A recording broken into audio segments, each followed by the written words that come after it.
astronomy and astrology were one science. And you know, Zodiac also means the circle of the animals. That evolution has some rights and truth in it. But we all know our days are numbered. The ancients referred to them as gods. Zodiacs. Is it evil?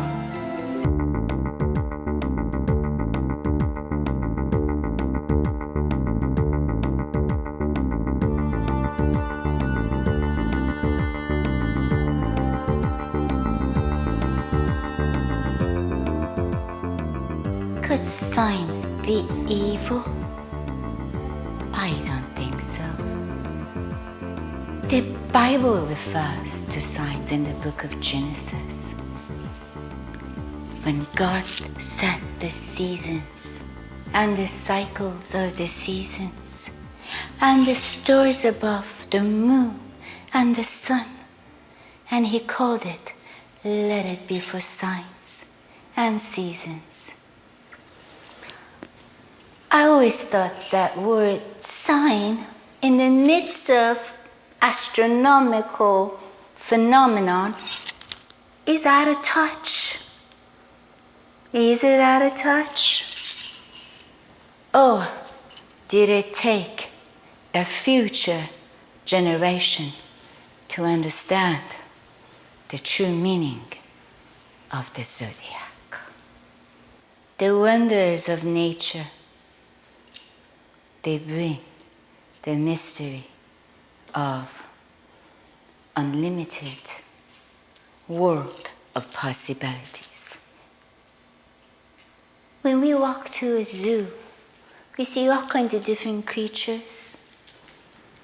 And you know, zodiac also means the circle of the animals. Circle of the animals? How does that tie in with the intellectual discussion? Adam knew that. God gave a task to Adam to name all the animals. Most of us may not be aware, but a name represents a meaning, a task, and an instinctual presence that is in, call it, our software code. If the physical body is our hardware, our imagination, our emotions are our software. Yes, no other generation could really put it into these words. But to us, it could really be manifested and understood in ways we never thought as humanity possible. So when I say we have become more energy, it's because with a fingertip, we could have all kinds of knowledge. But all knowledge with no wisdom becomes sometimes a scary ordeal. Why? Because if we have all the knowledge, but we do not have the wisdom of the true understanding of our existence, we will not know happiness. We will not know how to be in harmony with our world and have peace within ourselves. So how does the zodiac help us in this process of peace and harmony? So, what does zodiac mean? In Greek is Zoe, which means life. In Hebrew is Sati, which means the way.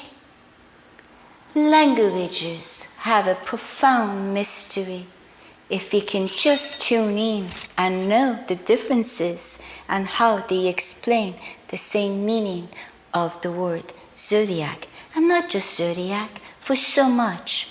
They are like a melody when you put them together.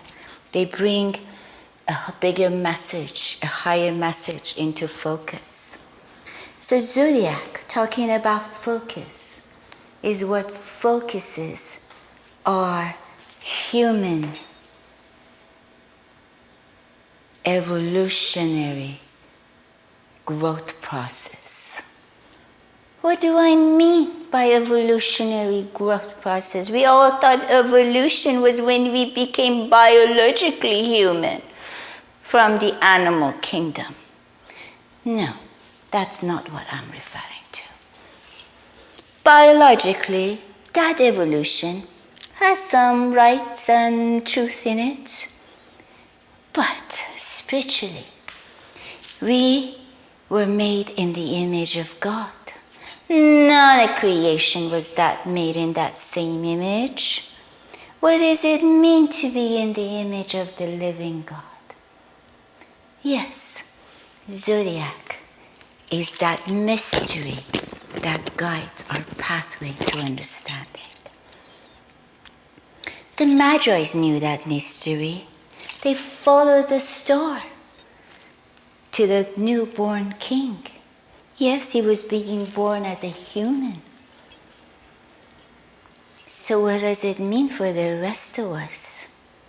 Do we have stars that point to our birth, to our growth, to our death? We all know our days are numbered. No matter how we ignore the fact, no matter how we never want to think about it, but we got cemeteries full of ashes and remains of the past. So let us talk about this mysterious language that heaven has put forth in all the cultures of the earth.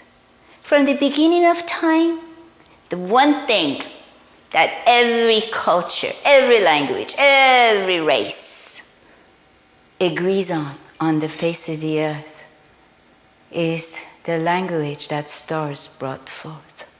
Everything has a blueprint as we create things. Homes, schematics, anything in our world. So we are made in the same form. And the astrology, the charts, give us that blueprint of when we were born, the two-dimensional map of how the planets around the earth looked. And after these thousands of years of research, it's being fine-tuned to know what each one represents. The ancients referred to them as gods, because gods is a word that represents something that's hidden, it's bigger, it's from another world than we are. The zodiac is explaining a pattern for our life cycles. The 12 signs, they start from Aries, they end in Pisces. They each have a message. And all of us pretty much know the sun sign we were born under. Sun sign, what does it mean? Well, I'm a Sagittarius. I have mentioned it in other programs. You may be a Capricorn, Aries, Libra, and you know pretty much what it stands for in our generation. Astronomers find astrologers out of touch. Then astrologers find astronomers out of touch. And what do I mean by that? Astrologers use a geocentric map to figure out how the heavens and these heavenly bodies affect every single individual. Astronomers laugh at that. They say, aren't they aware? We live in our universe, our solar system is based on a heliocentric system. What does heliocentric mean? It means all the planets revolve around the sun. But astrologers are smarter than that. They know history. They know the vibes of psychology. And let me put it this way. There are good doctors and bad doctors. There are good astrologers, bad astrologers. Good astronomers, bad, all right, astronomers. So is with every single individual. But we cannot reject the fact and the idea that astronomy and astrology were one science. They were divided in our history in order for the manifestation of better understanding of both dynamics. Before we had the understanding of the world of science, we had mythologies. Myth in our generation means something that is fake, but that is not the truth. The truth is, our world was planned, and the story of the gods and the myth were given to humanity for further understanding of our world, from our human nature to our outer universes. Is it enough just to know what the stars and planets are made out of and their distances? How is that going to help us astronomers to know ourselves? And astrologers are trying to keep up with human destiny. From the beginning of time, they watched the omens of the earthly processes that they could correlate with the heavenly phenomena. So, if we could combine all these understandings, psychology, astrology, astronomy, physics and chemistry, which used to be called alchemy, and then we can truly understand the Word of God. We cannot truly understand the Bible without the knowledge of exploration of our world and ourselves. We are hoping to be able to bring you this dynamic of these huge mysteries in such understanding way that you can apply it to your moment to moment. As you know the language of heaven, you will know the language of the Word of God. We will set examples of the historical figures. They suffered through their ups and downs.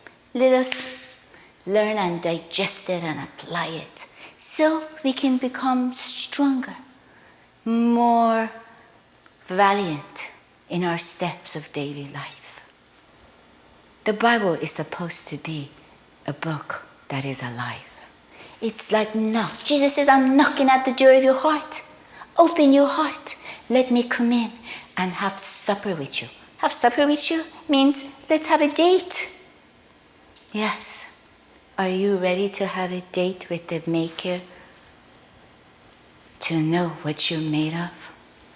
Your inner universe and the outer universe that sends the same message. We project back and forth. What is above is as below. That is the old Hermetic axiom.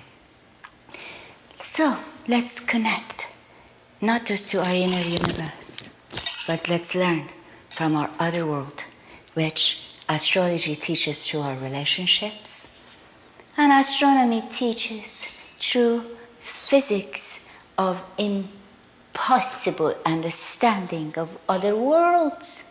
Let's combine the two. Even more, let's add art and history and a spice of future. Now let us put that into our existence and know what we are made out of. We are heavenly treasures. We are stones, diamonds in the rough, that we are being made into universal settings.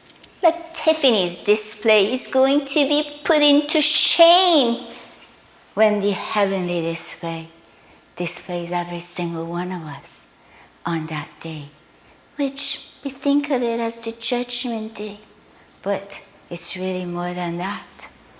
It is the day of reward.